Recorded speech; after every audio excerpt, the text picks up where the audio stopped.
When Zohran Mamdani isn't busy wasting tens of millions of dollars on government-run grocery stores, he occupies himself with plans to raise the minimum wage to an astounding $30 an hour by 2030, branding it 30 by 30. The plan phases in increases for large employers from today's $17 an hour to $20 an hour in 2027, $23 an hour in 2028, $26 in 2029, and then finally $30 in 2030, with smaller businesses given until 2032. Council member Sandy Nurse formally introduced the legislation in March of this year. What was particularly notable is that the bill also ends up eliminating the tip credit for restaurant workers, requiring owners now to pay the full minimum wage regardless of tips. And that is precisely where restaurant owners in particular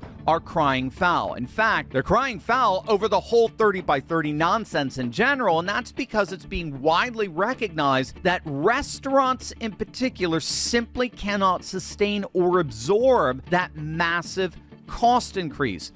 Vital City NYC built an actual economic model for a mid-sized New York restaurant. $2 million in annual revenue, a 5% profit margin, which is very, very thin, but it's typical for the restaurant industry. Right now, labor costs eat about 35% of revenue. At $30 an hour, once the tip credit is fully phased out, labor costs jump to 59% of revenue. That's a 70% increase in total labor costs for that business. Now, run that math forward, and that same restaurant, which was making a modest $100,000 profit a year, remember, it's a 5%, is now losing $380,000 per year. There is no menu price increase that closes that gap. There is no just absorb it for a business with 5% margins to begin with. A $30 minimum wage is simply mathematically impossible for the restaurant industry. Now, Harvard Business School's research adds a second layer to this. Every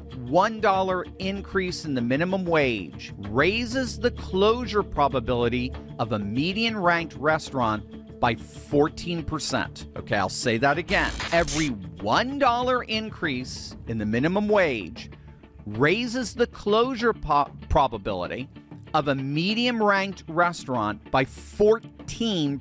Mamdani's plan won't raise the wage by $1. He's going to raise the wage by 13. So if you compound that 14% risk across all $13 of that increase, you're looking at a restaurant that is roughly 5.5 times more likely to close than it was before. That is an industry demolition. Columbia Business School's Stephen Zagar called the likely effect on the restaurant industry a devastating tsunami. And the irony, smaller operators, owners of small restaurants, they're the ones who get pushed out, all the while the big chains who have all the capital take over. And here's the irony.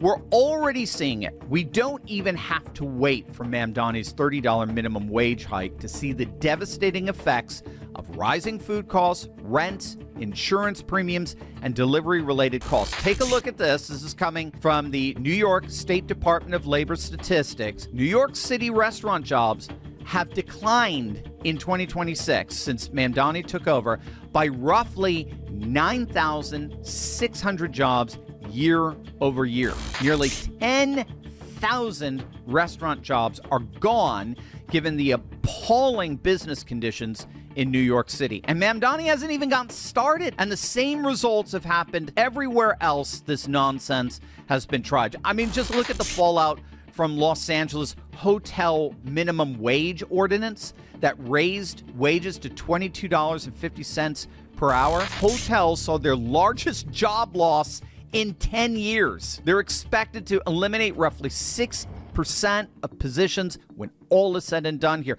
Look at California's $20 an hour fast food wage from April 2024. Independent studies put the job losses between 10,000 and 23,000 positions statewide. But if Mamdani has his way, New York's minimum wage hike would make these job losses pale by comparison, not to mention passing the cost to consumers. One analysis found that a $21 hamburger would suddenly surge to a $33 hamburger under these wage increases. Their staffing models show them cutting servers in half and shifting to QR code ordering just to survive. Fewer humans, more automation, higher prices. That's Mamdani's New York.